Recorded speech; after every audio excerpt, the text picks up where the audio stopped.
A reading from the book of Sirach. My child, conduct your affairs with humility, and you will be loved more than a giver of gifts. Humble yourself, therefore, the greater you are, and you will find favor with God. What is too sublime for you, seek not. Into things beyond your strength, search not. The mind of a sage appreciates proverbs, and an attentive ear is the joy of the wise. Water quenches a flaming fire, and alms atone for sins. The word of the Lord. Thanks be to God.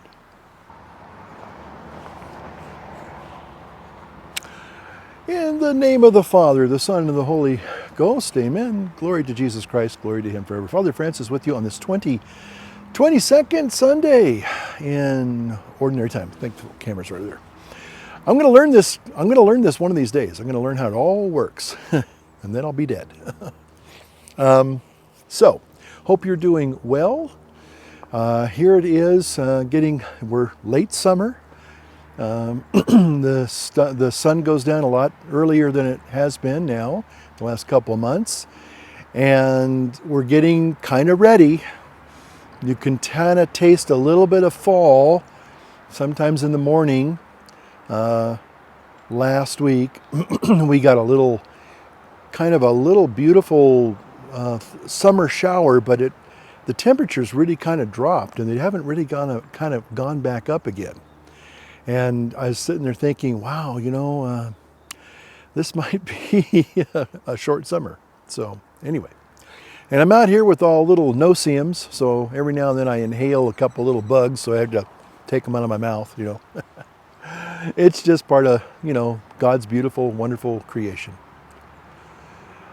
So today I decided I want to kind of keep things maybe a little bit on the simple side. And I had a couple of thoughts that I think kind of tie in with what I would like to talk about today. We just got through putting in some new windows in our church. Now I didn't say a whole lot about this. Maybe I did, maybe I didn't. One of my videos about 4 or 5 videos ago, you might have noticed I kind of was stopped and I was listening to somebody coming down the street. And they were yelling and screaming, and I could hear it, and I don't know if it came across on the camera. I think I cut that portion out because it was a little awkward. Apparently this individual, who was very agitated, threw a rock through one of our windows. And okay. Now, it was a few days right after the Supreme Court decision to overturn Roe v. Wade.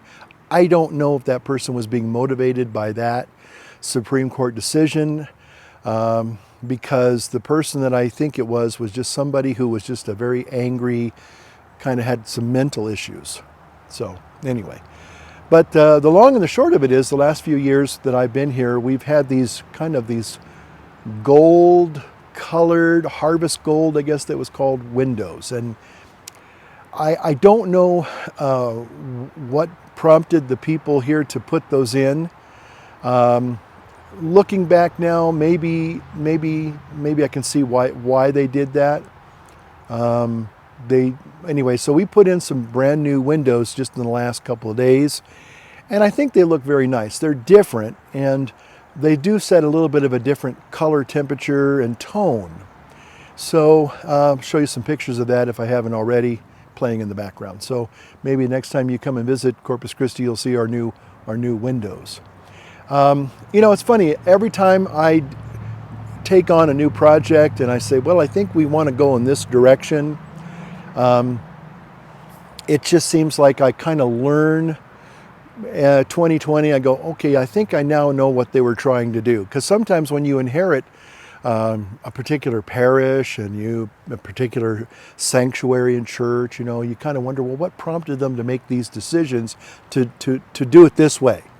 And I think we all do that, And so some of the things that as we were putting in these new windows, then it kind of dawned on me what was going on when they designed our little window scape in the front of the church. And I think what they were trying to do, now that I think about it, they were trying to mirror, albeit in a smaller format, the windows from the Queen of the Snows, which used to be our mission church. And last year we had to let that go, to the sadness of a lot of people, because a lot of people got married there. It was primarily our wedding chapel church. And we did have Mass on there on Sunday mornings, just for an hour. So, I've kind of realized, okay, and then the church that we have here at Corpus Christi is kind of has a lot of reddish, warm tones. And so I think what they were trying to do was they were trying to keep that warmth that was so much a part of the color palette of the church. And I can kind of see why they did what they did, although the harvest gold window colors for a lot of our parishioners, they just said it's kind of time that maybe we update the windows. Well, after we got the rock through the window, it just seemed like it was a good idea to just go ahead and replace the windows. And so we have a kind of a different motif, and again, I'll try to show that. I'm going to maybe even try and take a couple of night pictures just to see how it looks at night. So anyway, but you make the decisions the best you can. And sometimes, to be honest, you can, I wouldn't say you make a home run, but you kind of say, well, this wasn't a bad idea. This seemed to work out pretty well. Other decisions you find out in time, maybe it wasn't the best of the materials that was chosen to do the project. You find out later that maybe there was a particular reason for why the people in the past did what they did, So, in other words, you try to be respectful of that, and I try to be respectful of the past, and I think that's important. One of the things that I want to just say is, when I get on here and I make these videos, sometimes, I'll be honest, and I think most people that watch the videos will realize, well, it's not the greatest content on YouTube, okay? It's not the most stunning, it's not the most spellbinding, but I've made a commitment to do this, and part of it gives me a chance to, reach out to people from my past, that people I remember from other parishes. They every now and then they'll figure out, well, what's old Father Francis up to? And I'm still here. I'm still here. And that's okay. That's good. Me and my Tommy Lee Jones look-alike face, me and my big rubbery face. I'm still here, but I made a commitment about 10, 12 years ago to just do a weekly homily to the best of my ability, come heck or high water. And it just gives me a chance to look at the readings, kind of maybe, like a Rubik's Cube kind of a thing. I'm just kind of, getting some ideas out in the open. And sometimes I get really good ideas that way when I finally distill everything from what I write, from what I say, what I think and pray. It all kind of comes together for that Sunday. So now a lot of times I may not even be saying exactly word for word what I'm saying here. Sometimes it's 180 degrees different, but it gives me a chance. This gives me a chance to put things out in kind of a three-dimensional space, quite literally. So I'm aware. I'm aware, and it's okay to be aware that I'm not the greatest, homilist on YouTube. Okay, and I'm not trying to solicit. I'm going to stand a little bit closer, I guess, to get some more light on my face. I'm not upset about that. I mean, some people have even pointed out, well, you're boring or you're old. That's what I usually get. You're the old guy, And okay, so that's okay. It's reality, and it ties in with humility. It just ties in with humility, I think. And I'm not saying I'm a humble person by any stretch of the imagination, but I think for me, when I think about humility, and again, I love this reading from Sirach. It's just absolutely chock full of some great wisdom. And a lot of it has to do with the fact that whether you see yourself, however you see yourself, in conjunction with other people, are you trying to manipulate or hurt other people? That's what I take away from this first reading of Sirach, the first reading, and my first take on the first reading. And I started thinking about that because in a lot of ways, when we're humble, it doesn't mean necessarily that I'm no good. I have no talents. I have no gifts. That's not humility. Everybody knows that's false humility. Because you're what are you doing? You're soliciting somebody to give you some feedback, okay? And a lot of times I'm not really looking for feedback. I mean, I don't get me wrong. I do take constructive criticism, and I think I appreciate, and now sometimes you feel a little bit like, what are you talking about? I think that was a good point that I made, or I think that was I think I, produced that video with a little bit of creativity and fun, whatever. But some people might say, well, that was distracting. A lot of the stuff that you see on a regular basis was stuff that people came back and said, like, for example, why do I, just for grins, why do I roll the readings as I'm reading them? And somebody said that when you're maybe a person that's, at home by yourself, and you can't maybe, you don't have that ability of movement, and you maybe can't, read a Bible along with that. Just to have the words on the screen scrolling up, they can read it. And that's about everybody that I have talked to with it. Maybe I don't even know if there's anybody that's ever said it's distracting, but most people say that's helpful. I go, okay, all right, I'll keep that. That's part of my little video. So a lot of the video software, editing software that I try to use on an ongoing basis, I have to have that scrolling feature. And some of the devices that I have, sometimes they don't have that. So that's why I'm pretty much a Final Cut Pro editor. You've heard me talk about Final Cut Pro, the Apple program, because it has a lot of these built-in tools that I don't have to do myself. I just plug in the plug-in or the feature, or what they call the effect or whatever, and it just takes care of it. It just does it automatically, and I don't have to think about it. All I need to do is cut and paste the reading and stick it into that little effect, and it's done. It's done. So anyway, but I was getting back to humility. Again, it's not about putting yourself down. It's not about putting other people down to make you feel better. It's about being accepting yourself for who you really are, and warts and all. I think there's a lot of freedom in that. Because then you don't have to pretend you're something that you're not. Okay. Once I decided that I wasn't cool anymore, it was okay for me because I didn't have to be cool anymore. I knew this guy who said that, and I thought, that's a pretty liberating idea when you realize that you get to a certain point in life and you really don't have to impress people with superficial things. You can just be yourself. Again, warts and all, and the people that really love you, the people that will respect you, are the people that are going to say, okay. And a lot of that has to do with the fact that, you accept yourself for who you are, and then hopefully that gives you the ability to accept other people for who they are. Again, warts and all.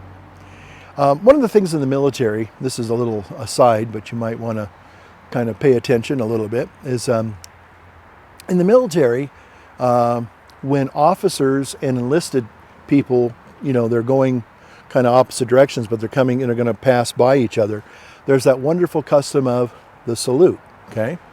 And you probably wonder, well, I guess that's to, make the inferior private or corporal or whatever feel inferior to the superior of the officer. Well, actually, that's not it at all. In fact, it's a mutual sign of respect. But if you noticed in a salute, the hand is open, okay? Now that's a British salute, a UK salute, okay? And American salute, if you're in the Marine Corps. Those sharp salutes in the Marine Corps. I used to really be able to do that, just great. My old arthritic hand is not as crisp as it once was. But anyway, it's saying that there's no weapon in my hand. And both officer and enlisted, as they exchange that salute, it's a mutual sign of respect. And I think that that's what humility is based upon. In other words, I don't have a weapon in my hand. See, I'm showing you respect. I'm receiving the respect. I'm returning the respect, because the officer, an officer has to return the salute. Okay, if you don't return that salute, that is improper military etiquette. You're holding that individual in contempt. Okay, and whether you may not like the person, but it's always you respect the rank. Okay, But essentially what that came from, I think, was Roman times, where, you'd see somebody from afar, and, maybe it was a superior, and maybe it was somebody who was considered maybe a lesser rank. But you wonder, because there was also mutiny in the ranks, in the Roman legions and other military groups, especially mercenaries. So you wonder, is that guy coming at me? Is he going to hurt me? Is he going to attack me? And again, so that's where the salute kind of developed. It's like, hail, I'm peaceful. I'm going to respect you, and you're going to respect me, and we're going to be able to coexist, kind of a thing. And I kind of think that in some ways we see ourselves in the world today, and sometimes if you're a Catholic Christian like I am, kind of say, well, what's going on here? Because there seems to be a lot of hostility and acrimony inside the church, especially these days. And you wonder, where's it all going to end? And, I have conversations probably on a daily basis.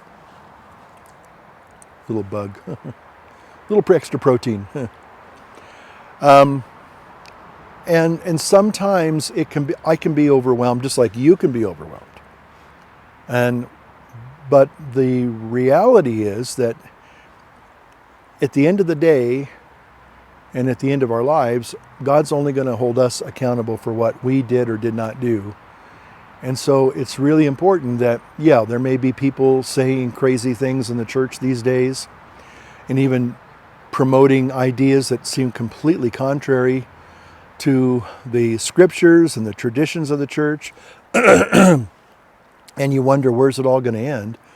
And so sometimes that's why I think it's really important that we kind of humble ourselves and kind of basically surrender everything kind of back to God. Again, kind of this open, okay, I'm open to whatever God's will is in my life, and be at peace with that.